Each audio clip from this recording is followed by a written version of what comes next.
Hello friends, welcome to my YouTube channel competitive maths.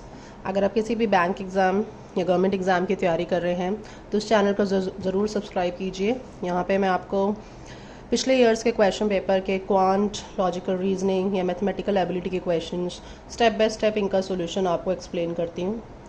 IBPS, RRB, PO and clerk का exam prelims are due in the month of August. This particular question is very important and difficult too, which comes in the prelims of IBPS RRB PO 2023. So let's start with the question. 8 persons sit around a circular table in which some of them face inside and some outside. तो यहाँ पर आपको सिर्फ neighbours का ध्यान नहीं रखना है, सर्कुलर टेबल पे डायरेक्शन का भी ध्यान रखना है, because some of them face inside and some of them face outside. तो इसलिए मैंने यहाँ पे आपके लिए 2 सर्कुलर अरेंजमेंट्स बना के रखे हैं सो दैट अगर मैं आपको यहाँ पे गलत अप्रोच भी दिखाऊंगी कि कैसे हम हिट एंड ट्राई मेथड करेंगे, कि जहाँ पे हम ट्राई करेंगे और हमें एक पर्टिकुलर सोल्यूशन हिट करेगा। Let's start with the instructions. H sits third to the right of K and both face the same direction. So we have to take the position of K anywhere and then H को third to the right of K में हमें place करना है। So let's suppose I'm taking K here in both the arrangements. अब हमें direction नहीं पता, so what I'm going to do, अगर मान लीजिए मैं यहाँ बना रही हूँ तो यहाँ I'm going to let's see कि K इनसाइड डायरेक्शन फेस कर रहा है और हो सकता है कि आउटसाइड डायरेक्शन भी फेस करे, तो दोनों केसेस आप लेकर चलेंगे। अब H को आपको third to the right of K रखना है। अगर आप इस कंडीशन में बात करेंगे, अगर आप खुद देखिए आप टेबल के सेंटर की तरफ बैठे हैं तो आपका राइट डायरेक्शन जो होगा वो इस तरफ होगा। तो राइट डायरेक्शन में आपको third position, first second third, यहाँ बैठ जाना है and this is the position for H। Same direction बोला है, जैसे ये इनसाइड फेस कर रहा है तो यहाँ पर आपका H भी इनसाइड फेस करेगा।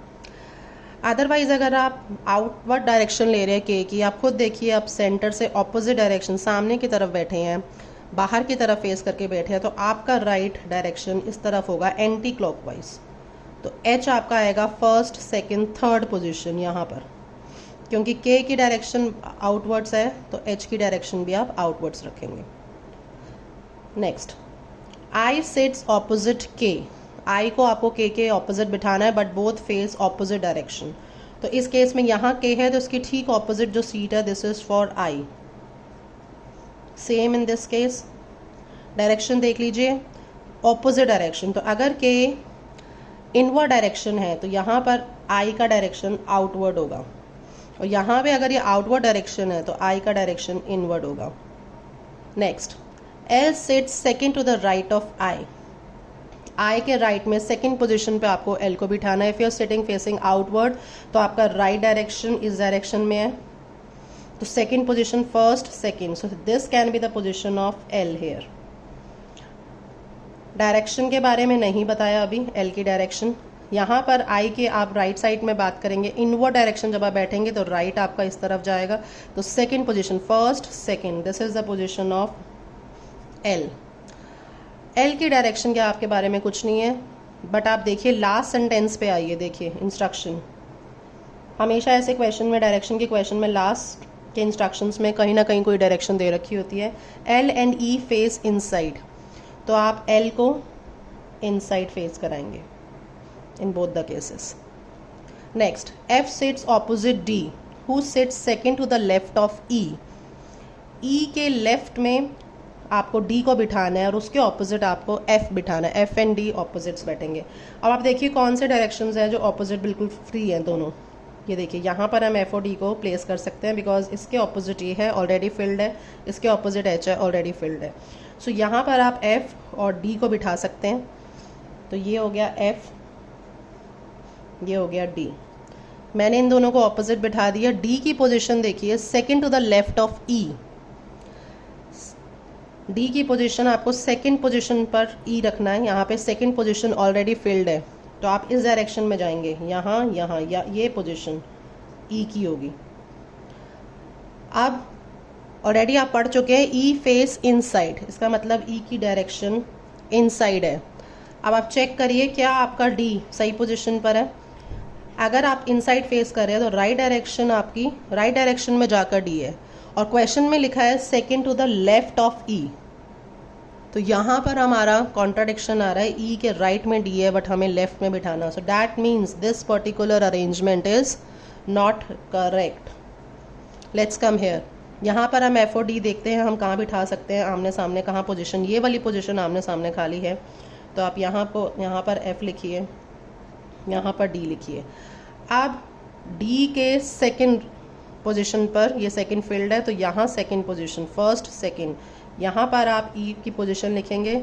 ई आपको बोला गया है इनसाइड, इनसाइड पोजीशन देखिए, ई का लेफ्ट पे डी जा रहा है, so it is correct. Next, immediate neighbour of E face opposite direction as E faces, तो ई के इमीडिएट ऑपोजिट डायरेक्शन, तो देखिए ई का इमीडिएट नेबर के है, ये ऑपोजिट डायरेक्शन फेस कर रहा है, यहाँ पर अभी हमें मिला नहीं है, जो मिलेगा हम उसको ऑपोजिट डायरेक्शन में रखेंगे। G sits third to the right of D, D के राइट पे जाना है हमें। अब आप खुद देखिए थर्ड पोजीशन डी के यहाँ पर इस पोजीशन पर ऑलरेडी आई है, थर्ड पोजीशन ये खाली है, फर्स्ट सेकंड थर्ड, तो यहाँ पर आपकी जी की पोजीशन है, और ये इसका राइट होना चाहिए, राइट डायरेक्शन। तो राइट डायरेक्शन तभी होगा जब ये इनवर्ड डायरेक्शन में बैठेगा, क्योंकि जब आप अंदर की तरफ बैठेंगे तो आपका राइट इस तरफ आएगा और लेफ्ट ऐसे आएगा। सो ये राइट पोजीशन पर जी है। जी की पोजीशन, डायरेक्शन कैसे पता चलेगी, G and F face the same direction, G और एफ का सेम, ये सेम डायरेक्शन है। हमें यहाँ पे बताया गया था ई का इमीडिएट नेबर ऑपोजिट डायरेक्शन में होगा, immediate neighbour of E faces opposite direction, तो ई का इनवर्ड है तो जी का आउटवर्ड, और एफ का भी सेम है तो आउटवर्ड। सो इस तरह से आप डायरेक्शन और पोजीशन के क्वेश्चंस को अटेम्प्ट करेंगे। मल्टीपल क्वेश्चंस पूछे जा सकते हैं इस अरेंजमेंट के बेसिस पे। I have taken a sample problem, suppose who sits opposite the one who sits just right of G, G देखिए आउटवर्ड डायरेक्शन, इसका राइट साइड मतलब ई, ई के ऑपोजिट कौन बैठा है, ई के ऑपोजिट बैठा है H, so the correct option is H. So now you can answer any question based on this arrangement. Solution समझ आया होगा तो वीडियो को लाइक करिए, और अगर ऐसी ही कोई प्रॉब्लम आप समझना चाहते हैं तो कमेंट्स में ज़रूर लिखिए। Thank you so much.